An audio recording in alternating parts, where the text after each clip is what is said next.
morning again. I'll use this PowerPoint later. But first of all, thank you, Chu Meng. I think she really present us a very excellent, basement or foundation of what we need to hear. The more I listen to Chu Meng, I think the more I learn about Sombath myself. Even though we have been working in relate to the situation happened to Sombath for in the past few years, and I myself have known him for 20 years, right? It will be very difficult for me to bring you right into the approach of Sombath work. I was not the one who worked very closely with Sombath, right? We were very close in the different dimension, especially in our fundamental or the philosophy of work, but I'm not necessarily joining him directly on his work. So I'll present, I try to be brief, and I think I'll present as a observer and a researcher, right? And I don't think we can avoid, when we are talking about Sombath, to talk about Laos. I think what I'm going to talk is just continue from what you just listened from Chu Meng. And I do look forward to this forum. I have been looking forward to sit and listen from all of us. And one of my hope is that whatever we are discussing can bring the better situation to Laos, the country that Sombath really cared about and keep working for, throughout his working time.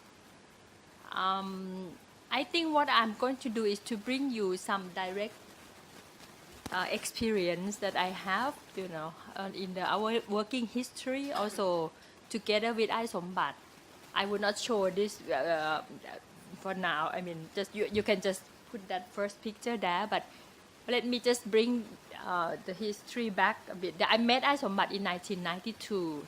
We first arrived to Laos, and back to that year we tried to bring the issues of the community forest into Laos. Back to that year, Thailand, among the community, we already learned about what we call the community forest. How people use and protect their own forest, right? In order to have the sustainable management of the forest. So back to early 90s, I think Thailand, the local people together with the NGO, we were very happy, trying to push this idea of community forest, and Laos just opened, right? Early 90s. And I think actually the gap was very wide, but we went to Laos with lots of hope that we can discuss. Back to that year, Laos has no law, no forest law yet. The government trying to develop the law on the land and forest. So we hope that we can do something to inform the government. How can they have the better law that can really support the local people? And Sombath was there from the very beginning in order to support us. He was the key person from Laos side. And back to that year, Sombath also involved with the group. He was the key person in the group called Sustainable Agriculture Forum, SAF.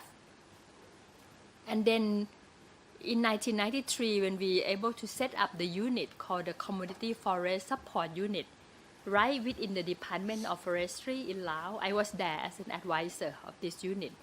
And in this unit, we have the Lao government officials and the NGO people working together. The objective is to study, to go around the country, try to collect the way, the knowledge about the way people use and protect the forest, and submit into the government. Back to that year, the idea of the CFSU, this unit, was pretty strange actually, because many of the NGO, back to that year there was no Lao NGO, right?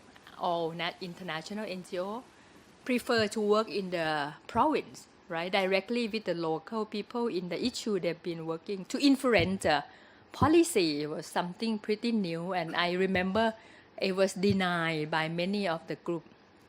That no, we're not going to influence, we're not going to sit in the Department of Forestry. We want to work with the people in the local. area, and I think among us, the NGO, we was not so good in connecting ourselves, trying to bring our work from the policy making process to the local level that well, and it results quite a weak movement, later on. But well, we all trying to work in the dimension that we believe, and I Sombath was there from the beginning, and CFSU, the unit is a part of the work of Sustainable Agriculture Forum, was leading, very directly with what I Sombath is trying to do on the agriculture. And that year was back to the time, a few years before I Sombath set up Padak. And I think the idea of I Sombath was already been very clear. And I would like to show you just this a few pictures of Laos, because I recognize many friends came from different countries. The Mekong country, you see, this is the small line you see is a river. Laos is an amazing rich country in terms of natural resources. And they said inside Laos only they have 400 rivers that really not provide them only the river resources, right, but also the forest and rich land in a sense in many parts. Next, please. Next, Hamdi. Yeah.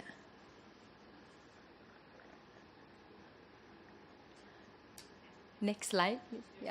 Yeah, and just to show you very quickly, so in terms of ecology, Laos has this. This is the southern Laos, right, in the very famous area.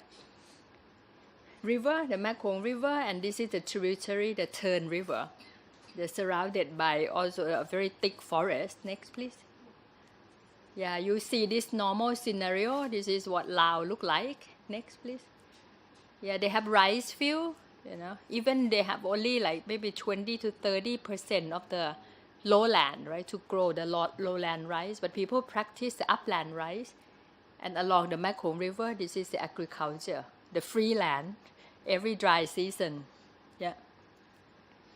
And this is a very normal. This is what we call the local economic, right? People bring their product selling along the road. This is the picture that we took when we travel around the country working on that community forest support unit.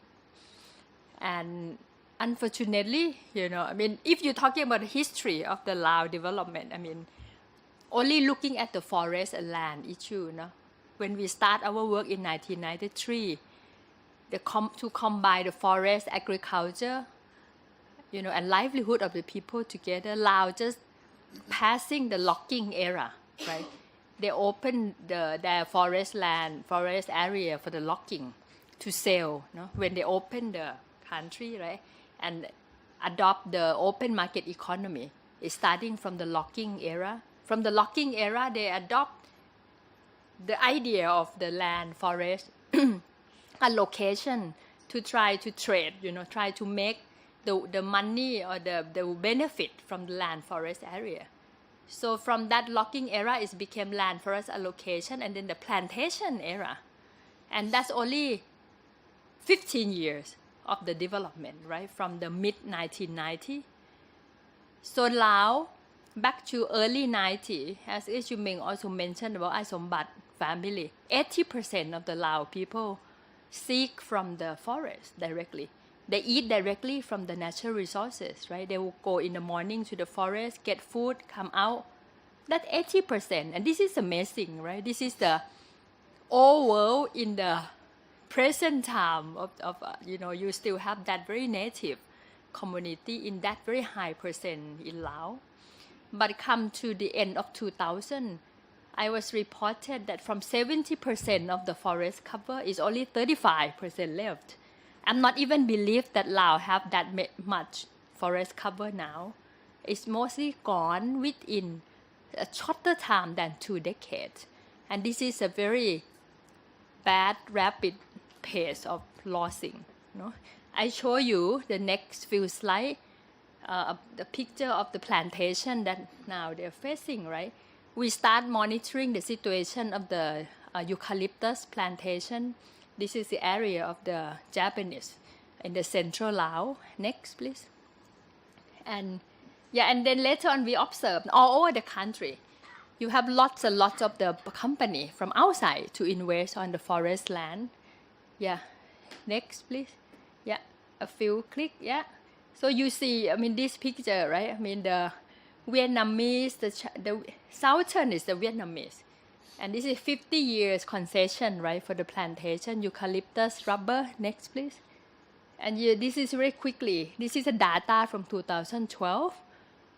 We have 40 company in 17 provinces, right, from north to south of Laos, Vietnamese and Chinese mostly, and also the Thai, to invest on the rubber plantation. Next, please. And you can see this is only one area. The rubber plantation will just cover the area of the, I think this is the, this one land forest allocation for the rubber, for the plantation. Next, please. So now still in Laos, the plantation boom is still going on. The last 5 picture. So that's really changing the original, the last one, please. Practices of the Lao people, they, from the what they call the resource-based livelihood, because Lao choose to have what they call the resource-based economy. They sell the natural resources. As you know, not only plantation, but also the hydropower dam, right? Lao plan to build 300 dams within the country. Now they already finished about 15, I think, 15 dams. And the population of Laos is only 6 million, 7 already. But the concession that they gave to the company for the land, for the plantation mining and the hydropower dam is enormous. So I think the situation of of Laos, as we see here, is completely against what we see in the model of the what they call the balanced development of Laos, as you may show us. I think for Sombath, after sustainable the community forest support unit, I think we went right away to monitoring the land forest allocation and then plantation. Many of us, including Terra, my organization, start to do a campaign work, right? And it's together with the campaign on the dam called Nam Turn 2 Dam in Laos. And I think I can say that during that time, Sombath was busy, also working in the province on the agriculture. And our way of working is a bit split. I also left Laos. We work from outside. But Sombath was always there in terms of to support us, right? We see Sombath from time to time. And I think what was happening is that what Sombath was trying to do was to support what we are doing in terms of, I think we share a very strong fundamental belief together, right? Whatever development that affect the people's livelihood and the natural resources environment, of course, we would not be agree. Terra was working very carefully, and we not necessarily trying to involve the Lao person in the campaign, right? Because back to mid-1990 toward the end of 2000, Lao government start to looking at the NGO in a different eyes, right? That we are not only doing the rural development anymore, but also doing the campaign work. So the relationship between the government and the NGO was a bit what became different, right? And it can become pretty critical throughout the time. So Sombath approach in order to support us, I think Sombath keeps, the way he speak in the public forum, if he come as we invited him, will always stick with this fundamental belief or idea that he has, not necessary with the manners of campaigning or protesting, right? Because I think I would really agree with Shuming that this is, Sombath has his own characteristic of working and believing very firm, in him. He has no problem of joining with the campaigner or the campaign organization like us, but at the same time he has his own way to perceive or to talking about the issues. And I think what we